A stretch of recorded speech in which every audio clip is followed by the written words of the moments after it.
Nyt tehdäänkin sitten oikein komea pyttipannu ja mulla on tämmönen juusto Vilhelmi, joka on kääritty valmiiksi kypsää pekonia. Tässä voisi sanoa, että tässä on kaikki miesten herkut niin kuin yhdessä paketissa. Ja sitten vielä vähän pyttipannua tullaan maustamaan wasabi tahnalla, että katsotaan miten pojat tykkää vähän tulisemmasta herkusta.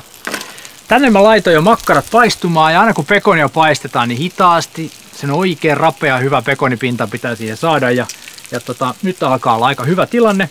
Lähdetään paistamaan noita pyttipanuaineksia. Ihan perinteisellä voilla lähdetään liikkeelle. Kunnon nokare. Ja koska on miesten ruuasta kysymys, niin pikkasen mä laitan myös pekonia vielä tähänkin kohtaan.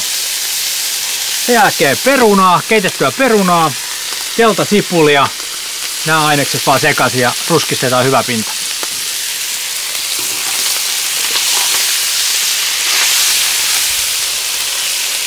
Aina kun paistetaan muurikalla, niin kannattaa muistaa, että ei koko ajan sekoitella sitä, vaan annetaan rauhassa ruskistua tää pinta ja sen jälkeen vasta lähdetään kääntelemään. Muurikalla tulee ehdottomasti paremman makuista ruokaa. Ja nyt pistetään makuja mukaan, eli wasabia. Normaalisti pyttipannu ei hirveästi wasabia laitetaan, mutta nyt kun on äijän meininki, niin kokeillaan vähän erilaisia juttuja. Voitte laittaa toki chiliä. Wasabi tuo semmosen kivan, vähän erilaisen soundin. Suolaa vielä lopuksi ja tämän jälkeen mä sekoitan vielä tämän wasabin tähän meidän pyttipannuun. Ja sitten me lähdetäänkin laittaa niitä noihin tuoppeihin tarjolle. Noniin! Terve, terve! Terve! Mulla on pojat teille pieni, mutta tärkeä homma. Kerro itse. Kerro. Erotelkaa 4 kananmunan keltuaista. Oho. Aika vaikea. Ei se ole mikään vaikea. Mä pistän makkarat tuoppiin ja sitten pyttipannut tulee perään ja... Jos mä otan munat. Ja sä keksit tähän keinon. Keksin tähän keinon. No, tässä tällainen. Kauha. Joo. No niin. Okei. Joo. Onko sulla tähän mitään vinkkejä heittää? Nyt on hei munan erotuskoulu. Noniin. Napautus tohon noin. Avaatte sen. Noin. Sieltä tulee valkuaine. Tulee keltuaine. Kyllä se ammattimies munaa käsittelee. 4 tällaista pojat. Joo. Kokeillaan. Tossa 1. Pistetään tohon noin vaikka siksi aikaan.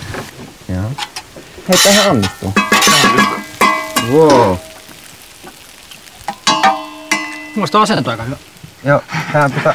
No niin, se tippuu. Kato, siinä se meni. Mä en nyt elässäni keskittynyt näin paljon.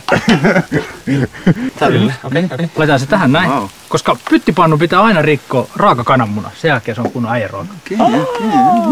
Aika koven näköinen. Roskuu. Joka jätkälle.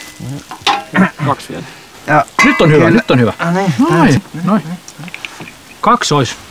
2 uupuu. Nyt tällä. Noniin. Wow.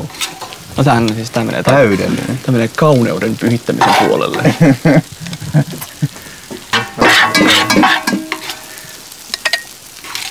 Noniin.